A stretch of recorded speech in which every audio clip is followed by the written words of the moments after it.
Hello guys, welcome back to my YouTube channel Chandana's happy bird. ಇವತ್ತಿನ ಈ ವಿಡಿಯೋದಲ್ಲಿ ನಾನು ನಮ್ಮ ಬಾಡಿ ವೆಯ್ಟ್ನ ರಿಡ್ಯೂಸ್ ಮಾಡ್ಕೊಳ್ಳೋದಕ್ಕೆ ಹೆಲ್ಪ್ ಮಾಡುವ ಒಂದು ಓಟ್ಸ್ ರೆಸಿಪಿನ ಶೇರ್ ಮಾಡ್ತಾ ಇದ್ದೀನಿ. ಆ್ಯಂಡ್ ಇದನ್ನು ಇನ್ಸ್ಟೆಂಟ್ ಓಟ್ಸ್ ಅಂತಲೂ ಕೂಡ ಕರಿಬೋದು. ಸೊ ಇದನ್ನು ಹೇಗೆ ಪ್ರಿಪೇರ್ ಮಾಡೋದು ಅಂತ ತಿಳಿಸ್ಕೊಡ್ತೀನಿ ಬನ್ನಿ. ಫಸ್ಟ್ ನಾನು ಒಂದು 5-6 ಬಾದಾಮನ್ನ ನಾನು ಸೋಕ್ ಮಾಡಿಟ್ಟಿದ್ದೆ, ಓವರ್ ನೈಟ್ ಸೋಕ್ ಮಾಡಿಟ್ಟಿದ್ದೀನಿ. ಸೊ ಇಲ್ಲಾಂದರೆ ನೀವು ಟೈಮ್ ಇಲ್ಲ ಮರ್ತೋಯ್ತು ಅಂದರೆ ಒಂದು 2-3 ಗಂಟೆ ಸೋಕ್ ಮಾಡಿದ್ರು ಸಾಕಾಗತ್ತೆ. ಸೊ ಓವರ್ ನೈಟ್ ಸೋಕ್ ಮಾಡೋದ್ರಿಂದ ನೋಡಿ ಬಾದಾಮ್ ಸಿಪ್ಪೆ ಹೇಗೆ ಕ್ಲೀನಾಗಿ ಬರ್ತಾ ತೆಗೆಯೋದಕ್ಕೆ ತುಂಬಾ ಈಸಿಯಾಗಿ ಬರುತ್ತೆ.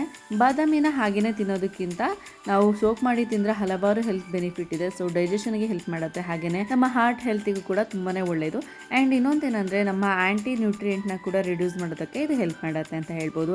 ಹಾಗೆ ವೆಯ್ಟ್ ಮ್ಯಾನೇಜ್ಮೆಂಟ್ ಮಾಡೋರಿಗೆ ಕೂಡ ತುಂಬ ಒಳ್ಳೆಯ ಸ್ನ್ಯಾಕ್ಸ್ ಅಂತ ಹೇಳ್ಬೋದು. ನಾನು ಎಲ್ಲ ಬಾದಾಮನ್ನು ಕೂಡ ಸಿಪ್ಪೆನ ತೆಗೆದು ಇಟ್ಕೊಂಡಿದ್ದೀನಿ. ಸೊ ಇವಾಗ ನಾನು ಮತ್ತೊಂದು ಕಪ್ಗೆ ನಾನು 1 ಟೇಬಲ್ ಸ್ಪೂನ್ ಅಷ್ಟು ಚಿಯಾ ಸೀಡ್ಸ್ ಹಾಗೆ ಸ್ವಲ್ಪ ನೀರನ್ನು ಹಾಕಿ 10 ಮಿನಿಟ್ಸ್ ಹಾಗೆ ಸೋಕ್ ಮಾಡೋದಕ್ಕೆ ಇಡ್ತೀನಿ. ಈ ಚಿಯಾ ಸೀಡ್ಸ್ ನಮ್ಮ ಬಾಡಿಯಲ್ಲಿರುವಂತಹ ಬ್ಲಡ್ ಪ್ರೆಷರ್ನ ಕಮ್ಮಿ ಮಾಡುತ್ತೆ, ಹಾಗೆ ಡಯಾಬಿಟಿಸ್ ಪೇಷಂಟಿಗೆ ಕೂಡ ತುಂಬಾ ಒಳ್ಳೆಯದು. ಈ ಚಿಯಾ ಸೀಡ್ಸ್ನ ನಮ್ಮ ಡಯಟಲ್ಲಿ ಇನ್ಕ್ಲೂಡ್ ಮಾಡ್ಕೊಳ್ಳೋದ್ರಿಂದ ಡೈಜೆಷನ್ ಪವರ್ ಇಂಪ್ರೂವ್ ಆಗಿ ವೆಯ್ಟ್ ಲಾಸ್ ಮಾಡ್ಕೊಳ್ಳೋದು ಕೂಡ ತುಂಬಾ ಹೆಲ್ಪ್ ಆಗುತ್ತೆ ಅಂತ ಹೇಳ್ಬೋದು. ಸೊ 10 ಮಿನಿಟ್ಸ್ ಬಿಟ್ಟರೆ ಈ ಥರ ಜೆಲ್ಲಿ ಫಾರ್ಮ್ ಆಗುತ್ತೆ, ಇಷ್ಟಾದರೆ ಸಾಕಾಗುತ್ತೆ. ಇದನ್ನು ಸೈಡಿಗೆ ಇಟ್ಬಿಟ್ಟು ನೆಕ್ಸ್ಟ್ ನಾನು ಒಂದು ಪಾತ್ರೆಗೆ ಅರ್ಧ ಕಪ್ಪಷ್ಟು ಓಟ್ಸ್ ಹಾಕ್ಕೊಳ್ತಾ ಇದ್ದೀನಿ. ಇಲ್ಲಿ ನಾನು ಕ್ವಿಕ್ಕರ್ ಓಟ್ಸ್ನ ಬಳಸ್ತಾ ಇದ್ದೀನಿ, ನೀವು ಯಾವುದೇ ಬ್ರ್ಯಾಂಡ್ ಓಟ್ಸ್ನಾದರೂ ಬಳಸ್ಕೋಬೋದು. ಅದೇ ಕಪ್ಪಲ್ಲಿ ನಾನು 1 ಕಪ್ ಅಷ್ಟು ನೀರನ್ನು ಸೇರಿಸ್ಕೊಂಡಿದ್ದೀನಿ, ಹಾಗೆಯೇ 1 ಕಪ್ ಅಷ್ಟು ಹಾಲನ್ನು ಕೂಡ ಸೇರಿಸ್ಕೊಂಡು ಮಿಕ್ಸ್ ಮಾಡ್ಕೊಳ್ತಾ ಇದ್ದೀನಿ. ಇಲ್ಲಿ ನಾನು ನಂದಿನಿ ಬ್ಲೂ ಪ್ಯಾಕೆಟಲ್ಲಿ ಬರುವಂಥ ಹಾಲನ್ನು ಸೇರಿಸ್ಕೊಂಡಿರೋದು. ನೀವು ಬೇಕಾದರೆ ಯಾವುದೇ ರೀತಿಯ ಲೋ ಫ್ಯಾಟ್ ಮಿಲ್ಕ್ನಾದರೂ ಸೇರಿಸ್ಕೋಬೋದು. ಇದನ್ನು ಚೆನ್ನಾಗಿ ಮಿಕ್ಸ್ ಮಾಡ್ಕೊಂಡಾದ್ಮೇಲೆ ನಾನು 5 ಮಿನಿಟ್ಸ್ ಸಿಮ್ಮಲ್ಲಿ ಇಡ್ತೀನಿ ಕ್ಲೀನಾಗಿ ಬಾಯ್ಲ್ ಆಗೋದಕ್ಕೆ. ಈಗ ನೋಡಿ ಚೆನ್ನಾಗಿ ಬಾಯ್ಲ್ ಆಗ್ತಾ ಇದೆ. ಸೊ 5 ಮಿನಿಟ್ಸ್ ಆದಮೇಲೆ ಓಟ್ಸ್ ಎಲ್ಲ ಸಾಫ್ಟಾಗಿ ಕನ್ಸಿಸ್ಟೆನ್ಸಿ ಥಿಕ್ಕಾಗತ್ತೆ.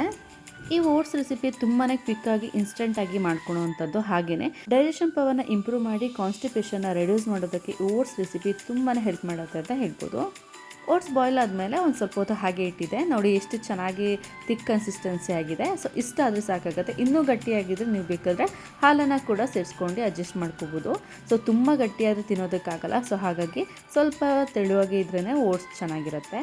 ಸೊ ಇವಾಗ ನಾನು ಒಂದು ಬೌಲಿಗೆ ಟ್ರಾನ್ಸ್ಫರ್ ಮಾಡ್ಕೊಳ್ತಾ ಇದ್ದೀನಿ. ಇವಾಗ ನಾನು ಇಲ್ಲಿ ಸೋಕ್ ಮಾಡಿರುವಂಥ ಚಿಯಾ ಸೀಡ್ಸ್ನ ಈಗ ಆ್ಯಡ್ ಮಾಡ್ಕೊಳ್ತಾ ಇದ್ದೀನಿ. ವೆಯ್ಟ್ ಲಾಸ್ ಮಾಡ್ಕೊಳ್ಳೋರಿಗೆ ಒಂದು ಒಳ್ಳೆ ಬ್ರೇಕ್ಫಾಸ್ಟ್ ಅಂತ ಹೇಳ್ಬೋದು, ಈಸಿಯಾಗಿ ಮಾಡ್ಕೋಬೋದು, ಹಾಗೆ ಇನ್ಸ್ಟೆಂಟ್ ಕೂಡ ಆ್ಯಂಡ್ ಟೇಸ್ಟ್ ಕೂಡ ಅಷ್ಟೇ ಚೆನ್ನಾಗಿರುತ್ತೆ. ಸೊ ತುಂಬಾ ನ್ಯೂಟ್ರಿಯೆಂಟ್ ಮತ್ತು ಹೈ ಪ್ರೋಟೀನಿಂದ ಕೂಡಿರುವಂಥ ಒಂದು ಬ್ರೇಕ್ಫಾಸ್ಟ್ ರೆಸಿಪಿ ಇದು. ಸೊ ಇವಾಗ ಕ್ಲೀನಾಗಿ ಮಿಕ್ಸ್ ಮಾಡ್ಕೊಂಡಾದ್ಮೇಲೆ ನಾನು ಸೋಕ್ ಮಾಡಿರುವಂಥ ಬಾದಾಮನ್ನ ಕೂಡ ನಾನು ಹಾಕ್ಕೊಳ್ತಾ ಇದ್ದೀನಿ ಈ ಟೈಮಲ್ಲಿ.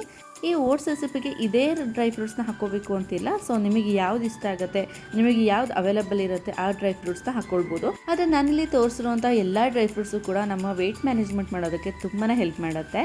ಸೊ ಇಲ್ಲಿ ನಾನು ಸನ್ಫ್ಲವರ್ ಸೀಡ್ಸ್ ಹಾಗೆಯೇ ಪಂಪ್ಕಿನ್ ಸೀಡ್ಸ್ನ ಕೂಡ 1/2 ಟೇಬಲ್ ಸ್ಪೂನ್ ಅಷ್ಟು ಹಾಕ್ಕೊಂಡಿದ್ದೀನಿ, ಹಾಗೆ ರೈಸನ್ಸ್ ಹಾಕ್ಕೊಂಡಿದ್ದೀನಿ. ತುಂಬ ಕಡಿಮೆ ಪ್ರಮಾಣದಲ್ಲಿ ರೈಸನ್ಸ್ನ ಹಾಕ್ಕೊಂಡಿದ್ದೀನಿ. ಜೊತೆಗೆ 2 ವಾಲ್ನಟ್ನ ಕೂಡ ನಾನು ಸ್ಮ್ಯಾಶ್ ಮಾಡಿ ಹಾಕ್ಕೊಂಡಿದ್ದೀನಿ. ನೆಕ್ಸ್ಟ್ ನಾನು ಫ್ಲಾಕ್ಸ್ ಸೀಡ್ಸ್ನ ಪೌಡರ್ ಮಾಡಿ ಇಟ್ಕೊಂಡಿದ್ದೆ. ಸೊ ಅದನ್ನು ಕೂಡ ಪೌಡರ್ನ ನಾನು 1/2 ಟೇಬಲ್ ಸ್ಪೂನ್ ಅಷ್ಟು ಸೇರಿಸ್ಕೊಳ್ತಾ ಇದ್ದೀನಿ. ಮತ್ತು ನಾನಿಲ್ಲಿ ಸ್ವಲ್ಪ ಒಂದೇ ಒಂದು ಪಿಂಚ್ ಅಷ್ಟು ಸಿನಮಮ್ ಪೌಡರ್ ಕೂಡ ಹಾಕ್ಕೊಳ್ತಾ ಇದ್ದೀನಿ. ಈ ಚೊಕ್ಕೆ ಪೌಡರ್ ನಮಗೆ ತುಂಬಾ ಹೆಲ್ಪ್ ಮಾಡುತ್ತೆ ವೆಯ್ಟ್ ಲಾಸ್ನ ಮಾಡ್ಕೊಳೋದಕ್ಕೆ, ಬೆಲ್ಲಿ ಫ್ಯಾಟ್ನ ರಿಡ್ಯೂಸ್ ಮಾಡ್ಕೊಳೋದಕ್ಕೆ ಈ ಚೊಕ್ಕೆ ಪೌಡರ್ ತುಂಬಾ ಹೆಲ್ಪ್ ಮಾಡುತ್ತೆ ಅಂತ ಹೇಳ್ಬೋದು. ಯಾವುದೇ ರೀತಿಯ ಆರ್ಟಿಫಿಷಿಯಲ್ ಶುಗರ್ನ ಯೂಸ್ ಮಾಡ್ತಿರೋ ಕಾರಣ ನಾನಿಲ್ಲಿ 2 ಡೇಟ್ಸ್ನ ನಾನು ಕಟ್ ಮಾಡಿ ಹಾಕ್ಕೊಂಡಿದ್ದೀನಿ.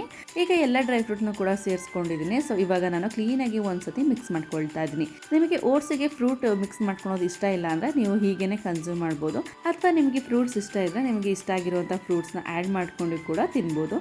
ಇಲ್ಲಿ ನಾನು ಪೊಮೊಗ್ರಾನೇಟ್ ಹಾಗೆ ಆ್ಯಪಲ್ನ ಆ್ಯಡ್ ಮಾಡ್ತಾ ಇದ್ದೀನಿ.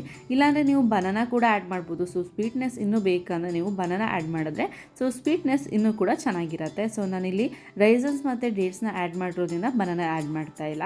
ಒಂದು 3-4 ಟೇಬಲ್ ಸ್ಪೂನ್ ಅಷ್ಟು ಪೊಮೊಗ್ರಾನೇಟ್ ಹಾಗೆಯೇ ನಾನು ಆ್ಯಪಲ್ನ ಕೂಡ ಚಾಪ್ ಮಾಡ್ಕೊಂಡು ಹಾಕ್ಕೊಳ್ತಾ ಇದ್ದೀನಿ. ಈ ಓಟ್ಸ್ ರೆಸಿಪಿಗೆ ನೀವು ಎಲ್ಲ ಥರ ಫ್ರೂಟ್ಸ್ನ ಕೂಡ ಆ್ಯಡ್ ಮಾಡ್ಕೊಳ್ಬೋದು. ಸ್ಟ್ರಾಬೆರಿ, ಬ್ಲೂಬೆರಿ ಹಾಗೆ ಕಿವಿ ಫ್ರೂಟ್ಸ್ ಎಲ್ಲ ತುಂಬಾ ನ್ಯೂಟ್ರಿಯೆಂಟ್ ರಿಚ್ ಆಗಿರುವಂಥ ಒಂದು ಫ್ರೂಟ್ಸ್. ಸೊ ಹಾಗಾಗಿ ನೀವು ಯಾವುದೇ ರೀತಿಯ ಒಂದು ಫ್ರೂಟ್ಸ್ನ ಕೂಡ ಆ್ಯಡ್ ಮಾಡ್ಕೊಂಡು ತಿನ್ನೋದ್ರಿಂದ ಹೈ ಪ್ರೋಟೀನ್ ಮತ್ತು ಹೈ ಫೈಬರ್ ಇರುವಂಥ ಒಂದು ಮಾರ್ನಿಂಗ್ ಬ್ರೇಕ್ಫಾಸ್ಟ್ನ ನೀವು ರೆಡಿ ಮಾಡ್ಕೊಳ್ಬೋದು. ಈ ಓಟ್ಸ್ ರೆಸಿಪಿನ ನೀವು ಡೈಲಿ ಕನ್ಸ್ಯೂಮ್ ಮಾಡೋದ್ರಿಂದ ವಾರದಲ್ಲಿ 2-3 kg ಆರಾಮಾಗಿ ವೆಯ್ಟ್ ಲಾಸ್ನ ಆಗ್ಬೋದು. ಇವತ್ತಿನ ಈ ವಿಡಿಯೋ ನಿಮ್ಮೆಲ್ಲರಿಗೂ ಇಷ್ಟ ಆಗಿದ್ದರೆ ಲೈಕ್ ಮಾಡಿ, ಹಾಗೆ ಸಬ್ಸ್ಕ್ರೈಬ್ ಮಾಡೋದನ್ನ ಮರಿಬೇಡಿ ಅಂತ ಹೇಳ್ತಾ ನೆಕ್ಸ್ಟ್ ವಿಡಿಯೋದಲ್ಲಿ ಸಿಗ್ತೀನಿ. Until take care.